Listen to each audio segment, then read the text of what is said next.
Well, hello again, my viewers. Another video on the life of NROTC, more specifically Vanderbilt ROTC. Uh, Pretty busy 2 weeks since the last 2 weeks I put out a video, but just to touch on a couple things. We started our drill session, order arms, port arms, all that fun stuff. Personally, for me, I love that. This guy loves that. I'll introduce him later through the video, but definitely experience, especially if you haven't been in drill yourself, because it's a different form of discipline, a different form of focus. It's a lot less speed oriented and a lot more, what's the word for it, intensity. So if you want to look more on that, I'm pretty sure you can find a lot of videos to see, so you can see what I'm trying to say. But that's all I have to say about the drill segment. Another thing, I did my first color guard. A lot of fun. I didn't do it a lot in high school while I was in NJRTC. Should have done more. But all I have to say about it was I was put on it about within 2 days prior. And I was like, okay, this is pretty cool. I'll try it out, something different, something to get me involved in the unit. And came to practice the day prior, knocked out all the kinks, most of the kinks, and then kind of pressed it out the day of. And I have to say, definitely gonna do it again. One of my favorite things to do. Looking forward to going out to more venues and more events and doing that. Hopefully, I stay out the rifle, and that's definitely the funnest part to me. The flags. I mean, yeah, you hear the flags, but it's a rifle. Um, More school oriented towards college stuff. I had a lot more exams in the prior weeks, and having to deal with ROTC events going on, whether it be the MWRs or um, morning FEP sessions, which is just like morning PT. I have to say, it really didn't affect me because something I'll hit on continuously through these segments is you got to keep organized, got to keep focused, and you got to make sure you're on your work. Time management, because it truly is just comes down to time management and knowing what you got to do, when you got to do it, and how is it going to get done. Because I had about 3 tests: chemistry, pre-calc, and English, and aced a lot of those. So can't complain. Just keep your heads in the books. Um, Keep your heads in the books. Sorry about that. And stay focused. Don't stare. You're gonna want to go party. Trust me. I had to study on a Friday night. A Friday night in college. Yes. Um, but just do that. Get your work done. Work hard. Play later. That's what I like to say. Uh, Now moving on. I like to say, as a unit, it's not all just within the unit activities. I mean, sure, you're gonna do a lot of bulldog, which for Marine options, and even Navy options, morning PT, battalion PT, unit classes. But the Marine instructor actually put out a little, for those who wanted to join, a 12-mile run, which is it's like a half marathon type of event that we pay for whoever wants to go and who's able to run the distances. Was I'm in the 12 mile. A couple of people are running the 26 mile, so kudos to them. I can't. That's not me. That's not me. But but yeah, running this event, and I forget what it's called because they changed the event name at the last second. But definitely a community-oriented type task and something different. But while it's something different, we're still getting the same exercise. We got to give our times for our 10-mile runs or 5-mile runs or 3-mile runs, and it's something to have fun with. So definitely a side to show you that NROTC isn't just about work, work. Do this for the unit, only for the unit. Another thing that happened this week, my first FEX, for whoever doesn't know what that is, field exercises. First one, and is it the title says it all. It's a field exercise. While we were out there, we were doing some fire team tactics, fire team movements out in Percy Warner, which is, for people who don't have a lot of forest out here, it's a forest area, 826 acres of land. It's pretty much a natural preserve, and out there early in the morning from, I believe, if I remember right, 0800 to about 1300. And I had a blast getting all muddy, low crawling, wedge formation, and just communicating my other marine options, Navy options that went, and having a lot of fun out there. And then another thing to touch on, Bulldog. It continues to be a weekly thing every Tuesday, and you gotta love it if you're a marine option, and I do. We just got done running a 5 mile while learning the code of conduct. So if you guys have any questions about those other events, like I said, Bulldog or FEX or something like that, put them in the comments below. But our guest of honor today is Midshipman Shay. He's definitely got a couple much more experience than I do in ROTC since I'm just a freshman. But okay. So Midshipman Shay, please tell us exactly how long you've been in the program, and I guess my first question for you would be the difficulty of holding a billet while you're a college student. Certainly. So I'm midshipman third class Shay. I'm a sophomore here at Vanderbilt University, and I'm in the second year in this program. So when midshipman steward refers to a billet, there are certain leadership roles within the battalion that are staffed by midshipmen instead of the active duty staff. And so my leadership billet is I'm the academics officer. So I'm in charge of coordinating study resources for the midshipmen of the battalion and for keeping the staff advised and apprised of how everyone in the battalion is doing on their grades and how that relates to battalion activities.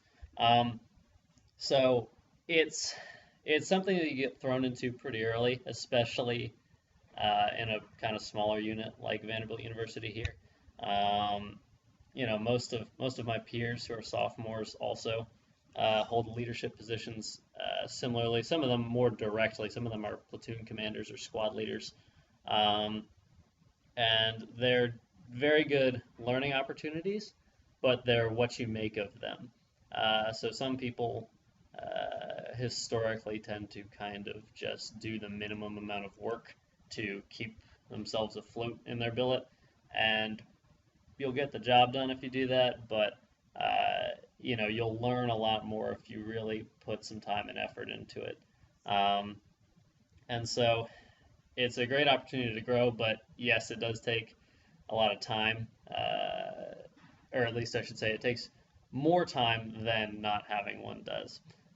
So typical commitment to ROTC without a billet's probably about 12 to 15 hours a week. If you have a leadership billet, that can be an extra maybe 3 to 5 hours a week. So it's a little bit more time that I have to spend here at the unit, and typing emails and doing my homework for the unit. But I really enjoy the particular role I have. I get to spend a lot of time interacting with the midshipmen, especially the younger ones, and helping them with their transition into college. So difficult in some respects, and it certainly takes more time, but it's what you make of it. All right.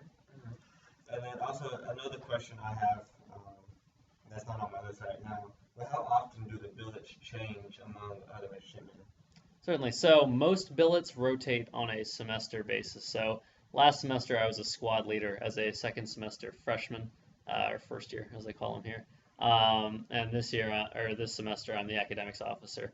And usually billet selection is done in the last month or so of the semester, so you'll find out what you're going to do next semester at the end of this one. There are a few special billets that, for continuity purposes, are longer tours. So the financial officer, or the FO, as he's referred to, he holds that position for his entire junior year of college. Okay. So hopefully that answers some questions out there about billets and responsibilities while in ROTC. Another question I had for you is, how has NROTC treated you thus far, and like in areas of workload, uniformity with college, and how you perceive life both as a military role, since you're not ROTC, and as just a regular college student? Certainly. So I'm a big fan of the ROTC program because it provides you that opportunity to get some exposure to the military lifestyle while also having a civilian college experience. Um, I have great respect for the people who go to the service academies or senior military colleges like Texas A&M, but their entire lifestyle is built around that, military discipline and the and that military environment. Um, and so having the civilian educational experience allows you to kind of manage your own time a little bit differently, and that's an important skill that certainly I think is learned by everyone in the ROTC program. Is, as Midshipman Stewart has mentioned over and over again, time management. It's an important skill, and you're going to learn it for sure if you're going to hack it in this program. Um, but the kind of continuous but sporadic exposure to the military lifestyle through Navy ROTC is he's still back there. It's a good way to kind of get an idea of what you're getting into. And summer cruise, which I'm sure you'll hit on in a later video, that gives you a really good idea. You actually are deployed on active duty to a ship or to a training center if you're a Marine option, and you get to spend some time actually training with active duty personnel, which is a very good experience that allows you to get a really good picture of what the Navy's like and bring that back to your ROTC experience and kind of help you wrap your head around what you're gearing up for while also enjoying your civilian experience in college.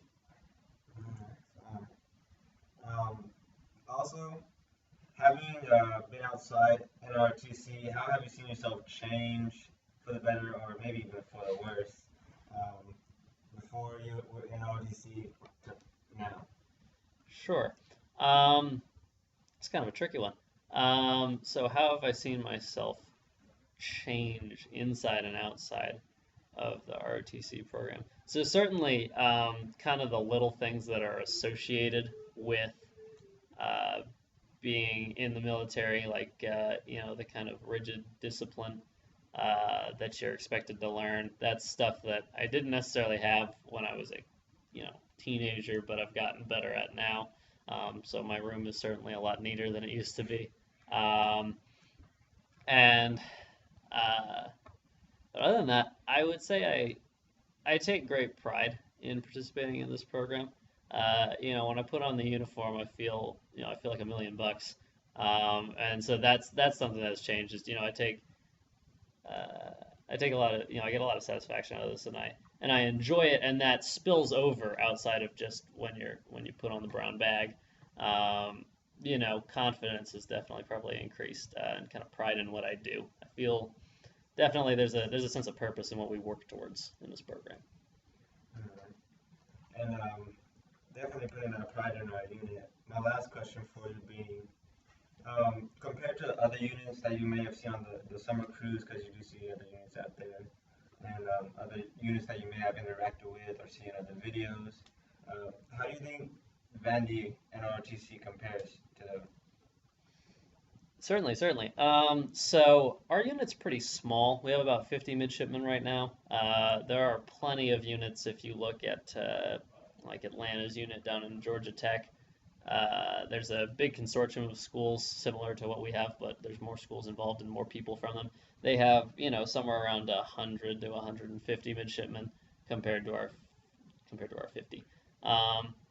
And so, bigger units, there's more opportunities to make friends, for sure. And there's, they have a little more resources sometimes in terms of what kind of training opportunities they can gain access to. But that said, that delta is more than made up for by our outstanding active duty staff. So as Midshipman Stewart probably talked about in his new student orientation video, they got to do some really cool stuff when they were getting their bearings for ROTC, and that is, solely on the shoulders of our active duty staff, from the captain on down through the lieutenants and the Marine officer instructor and our assistant MOI, and even down to the midshipman staff, some of the upperclassmen who coordinated that. And So the quality of the instructors and the quality of midshipmen is definitely very high at this unit. And that is a great training tool and a learning experience for the younger midshipmen. And as you progress to the top, you will certainly develop very well. And furthermore, because our unit has a reputation of being very successful, so you can't see it on the video, but maybe Midshipman Stewart will pan it around a little bit. But there are a lot of pictures in this room we're sitting in of ships that our alumnus have served on.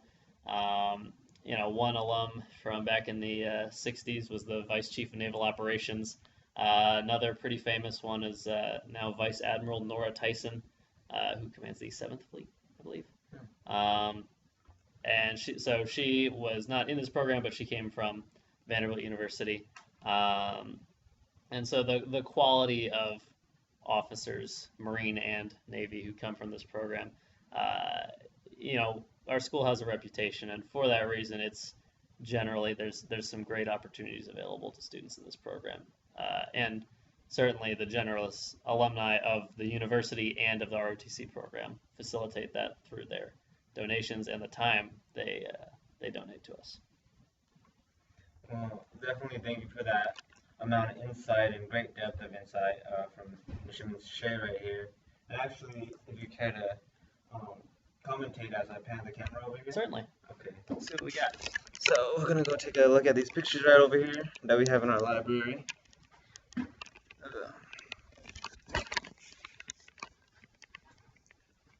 Alright, so we got some memorandum from the USS Tennessee. We've gotten visited by them a couple of times in the past. We actually used to have our submarine officer was actually on that ship. The former submarine officer instructor. Before he left, he was on that ship. We've got some other interesting ones here. This picture over here from the commander of, I believe it was SAFCOM at the time. It was a picture that he sent to the captain of our unit at that time.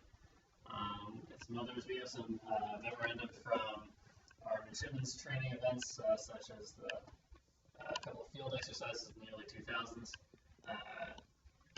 And we have some items from former staff members, such as from the captain of the unit in the late 70s, and one of our alums who was the Vice Chief of Naval Operations in the 90s.